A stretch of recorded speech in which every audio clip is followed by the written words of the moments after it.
بسم الله الرحمن الرحيم. تبارك الذي بيده الملك وهو على كل شيء قدير، الذي خلق الموت والحياة ليبلوكم أيكم أحسن عملا وهو العزيز الغفور، الذي خلق 7 سماوات طباقا ما ترى في خلق الرحمن من تفاوت، فارجع البصر هل ترى من فطور، ثم ارجع البصر كرتين ينقلب إليك البصر خاسئا وهو حسير.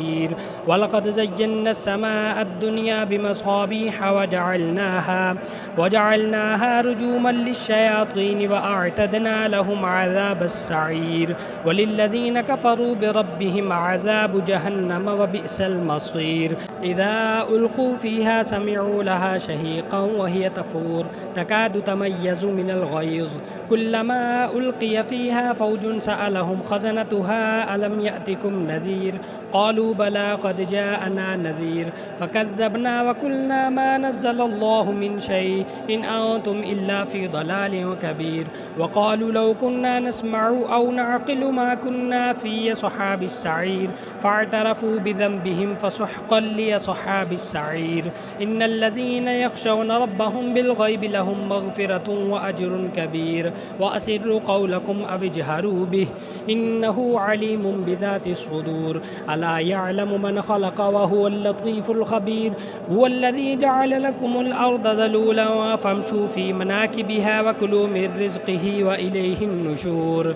أأمنتم من في السماء أن يخسف بكم الأرض فإذا هي تمور، أم أمنتم من في السماء أن يرسل عليكم حاسبا فستعلمون كيف نذير. ولقد كذب الذين من قبلهم فكيف كان نكير. أولم يروا إلى الطير فوقهم صافات ويقبضن ما يمسكهن إلا الرحمن إنه بكل شيء بصير. أمن هذا الذي هو جواد لكم ينصركم من دون الرحمن إن الكافرون إلا في غرور. أمن هذا الذي يرزقكم إن أمسك رزقه بل لجوا في عتو ونفور. أفمن يمشي مكبا على وجهه أهدى أمن يمشي سويا على صراط مستقيم.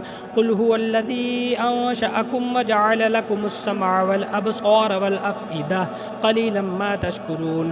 قل هو الذي زرعكم في الأرض وإليه تحشرون. ويقولون متى هذا الوعد إن كنتم صادقين. قل إنما العلم عند الله وإنما أنا نذير مبين. فلما رأوه زلفة سيئت وجوه الذين كفروا وقيل هذا الذي كنتم به تدعون.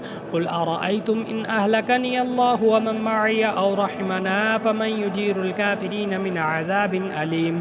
قل هو الرحمن وآمنا به وعليه توكلنا فستعلمون من هو في ضلال مبين.